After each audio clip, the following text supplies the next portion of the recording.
Hi guys, I hope you're doing well. So I tried to upload my video several times on YouTube through the live video thing, and it didn't go through. So now I have to do it on here, and I'm sorry it's extremely late, but I wanted to make sure that I got you guys updated as to what was going on with me. So just to recap, I am embarking on my I'm sorry. I'm embarking on my second round of IVF. 2010 I did a cycle, but it was failed, and there were several factors. One being I was overweight, I was stressed out, and I had high blood pressure, and I do not believe that I had the greatest rapport with the fertility clinic, and I wasn't as well versed as I am now on the whole process to ask the right questions. So now that has been put to the past. I am just a little bit better than I was before. A lot better than I was before. Mentally, spiritually, physically, I'm where I believe I'm where I'm at. I need to be. More importantly, I understand that I cannot control what's to come in this journey. I'm going to enjoy the journey. Before, I was extremely inundated with information that I did not just partake and take a passenger seat on this process. My RE is the captain, is the leader. I am going to follow her lead, and ask the question that I need to ask, and expect that she keeps me resolved, right? And ensure that I'm involved and I'm resolved after I deal with the office visits that I have with her. And that helps me. I'm comfortable in that place. This particular fertility clinic that I'm going through, which is Reach, I did not do consult with the women's clinic. I was supposed to, but my schedule got so crazy that it just never came to fruition. So I decided to go with this particular fertility clinic. They're not into hand-holding. They will not hand-hold. They're very Q&A. Thus far, they've been very Q&A. Right now, what we've been doing is all preliminary work. And I understand that I need to not group everything together. They're very fact-based clinic. On the 8th, I got my first appointment. I actually wound up getting my cycle because I get my cycle between the 5th and the 8th. So I came in very early into my cycle, which helped me be on board, faster than I thought that I was going to be doing. So we were able to do all the preliminary work, such as the blood work, the HSG screening, checking the uterus, doing the x-rays that are necessary, pelvic exams and all that. We were able to do that up until this point. Everything looked good so far. They did not contact me to let me know what my testing results displayed. It took, because I've been to 3 appointments since the 8th. It took me going to my appointments like, what's the status? What's going on? They have a portal that uploads all of the testing results, but it's relatively new, and that was the excuse that they gave me, and they're still in training as to putting all the results. It's not training, it's actually just upload what's there. I don't know what the process is, but anyway, I went to my appointments and I was able to get the information via my appointments. If you are a person who need information immediately, this may not be the place for you. It's going to be very upfront. Or you advise them what you need and let them tell you, or whoever, let you know whether or not they can handle your requirements. If you take a test on today and you're waiting, you want to get results as of the 3rd. For instance, when I took the test on the 8th, the 10th is when I went back on the 10th to get the sonohystogram. So on the 8th, yeah. So I got my test on the testing on the 8th. They called me on the 9th to ask me if I can come in on the 10th for my day 3 testing, which is when they do the follicle counts and all that, the blood work. So I did that on the 10th. They did all the blood. That's when they called me to do the fish testing, because on the 8th, on my first initial test, they did all my blood work for the STDs and all that other stuff. They did all of that, but they didn't know what my cycle was going to come. We thought it was going to be on the 14th, but anyway, it came out. I called in and told them on the 9th that, hey, I had my cycle on the 8th, that it actually came when I left their office. So they told me coming on the 10th, by the 10th, it'll be good. On the 9th, they told me all my results came back. So I'm like, okay, well, somebody going to call me and tell me what it is? Nobody called me and told me what it is. So that's fine. I went through my testing. So I went in and I said, what was, what was the results? They told me the results. Oh yeah, it was fine. Everything is good. We got everything back. It looks good. You were non-reactive and all of this other stuff. So I said, okay, for HIV or, naturally all of the other stuff was fine. Okay. This is verbal. The nurse telling me. But when I asked the doctor, because it's a weekend doctor and it's a weekday doctor. So I have my RE through the week.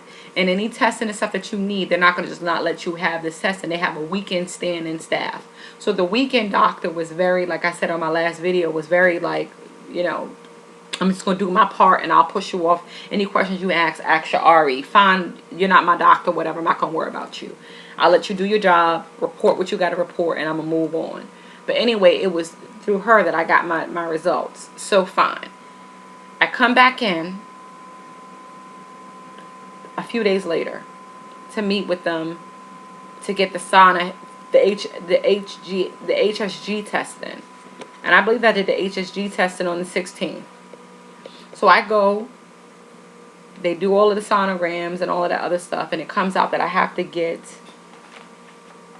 a myomectomy.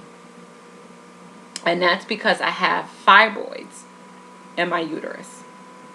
Something that I had no knowledge about. I knew that I started getting really horrible periods. Really horrible periods. And it started progressing. And I mean clotting like I'm having a miscarriage. It was crazy. Back pain, pelvic pain, frequent urination, going through having several bladder infections. Always getting bladder infection. I couldn't have nothing to drink without me having to go to the bathroom. Okay, so fine. I find out about this. They tell me that we're going to just do a myomectomy. You have fibroid tumors in your uterus. You're going to need to get a myomectomy. So I said, okay. I'm educated briefly about what it is, what they're going to be doing. It's an outpatient, non-invasive procedure. It's a day or two healing time. They go in with this probe into my cervix, put some solution or whatever type of item, some type of solution in to open up my cervix, blow air in it, open up my cervix, makes it visible for the RE to see my uterus.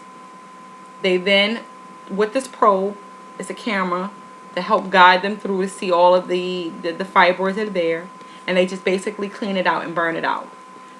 Like they just do this laser technique or whatever, and they just burning out the fibroids, so they just clean out the whole uterus. Okay, I'll deal with that. I let my parents know. Both my moms. Yes, I was raised by two women. Both my moms. I tell them, and they're like, "Oh yeah, we had to get that." And I'm like, "You guys don't think to tell me?" This is very prevalent amongst women. 50% of women have fibroids in their uterus, or some type of fibroids. Never knew that. Never known about this. Okay. It's more prevalent in African American women. Had no idea. No knowledge of this. So, not only did my own parents have this procedure, but I known girlfriends that had to go through the same things. Actually having hysterectomies because they were bleeding so hard that they just got sick of it and said, take my uterus, I don't want any more kids, just whatever. Taking contraceptives just to suppress the actual amount that they're bleeding, going through this process. This is not a topic of conversation that we ever had.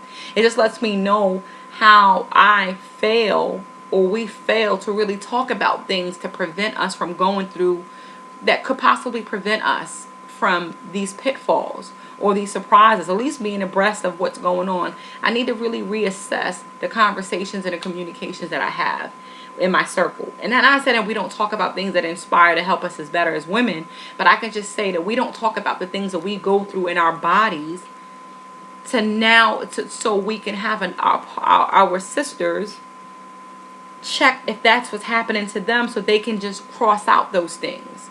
If my chest is hurting me really bad and I'm having really bad chest pains, isn't it important for me to talk to my sisters about that? Sisters being friends, girls that I know, to talk about that. So if something comes up, that they can go and check their doctors. We need to put that as a topic of conversations while we're going to brunch, while we're going to lunch, or we're going to dinner, or we're going on our night outs. a girl night out. So these need to be in our discussion. So I realize that it's not. So I'm definitely going to change that. To back to the topic at hand. Had to sign a histogram. We understand that this is what I need to do. Tomorrow I will be going through my pre-operative consult. So my doctor will let me know when we're actually going to do the actual myomectomy. I'm thinking about recording it for you guys, because when I look at when I Googled and I looked up this procedure, I see people on a myomectomy journey, but I don't see too many people with the myomectomy journey for IVF, going into IVF. And, not that, again, that person's story is exactly like mine, because, and even if it is exactly like mine, the outcomes may be different, but it's, at least you get an idea, at least you see it, at least you know it's real. And that's enough, right? It's enough to see somebody go through this process and either have a positive or a negative, to give you a full idea of what to expect. And that's our job, is to educate each other and to give insight and pave the way for those who haven't embarked on this, right? That's our job. So I'm thinking really strong about going ahead and doing a myomectomy journey that's tied into the IVF. And I'll let you know tomorrow whether or not I do that. And I will let you guys know every step of the way. I have my husband recording me, and you'll see, everything. Like, you seeing me just as clear as day with no eyebrows, because that daggone chick done had me. I'll talk about that later. She got me looking damn surprised with no eyebrows. We'll talk about that, but I don't have a time on a lighter conversation. But just as you see me clear as day now, like this, you will see me at my worst of worst, at my best of best. This is just what we're gonna do. We're gonna be really rare and raw for each other, to be there for one another. So if you have any questions about this process, let me know. Let me know if you think, it's something that needs to be done. I'm going to do it anyway, because I think that it will help another person. And if it help another person, I'm willing to do it. But tell me your thoughts of your experiences. If you've been through myomectomies before, give me some ideas and some suggestions as to how to prepare for this process. My husband is going to be going on the 21st for his semen analysis. Once he does his semen analysis on the 26th, I'll have the official IVF consult that tells me what our protocol is going to be. And from there, we will start the journey. There's nothing else I think that I need to talk to you about. I appreciate you guys. I hope you guys are in good spirits and you are in positive thoughts. If you are not, know that this shall pass. This too shall pass. You are going to be okay. And nothing is put on us that we cannot bear. And in order for us to be strong, we have to overcome some type of struggle, right? We have to overcome some type of triumph. Some type of trial, in order for us to say we have gained victory over it. You got to prepare for your war and overcome this battle, right? I love you. We will do better, and we will have our joys in this journey, okay? Talk to you later. Many blessings. Bye.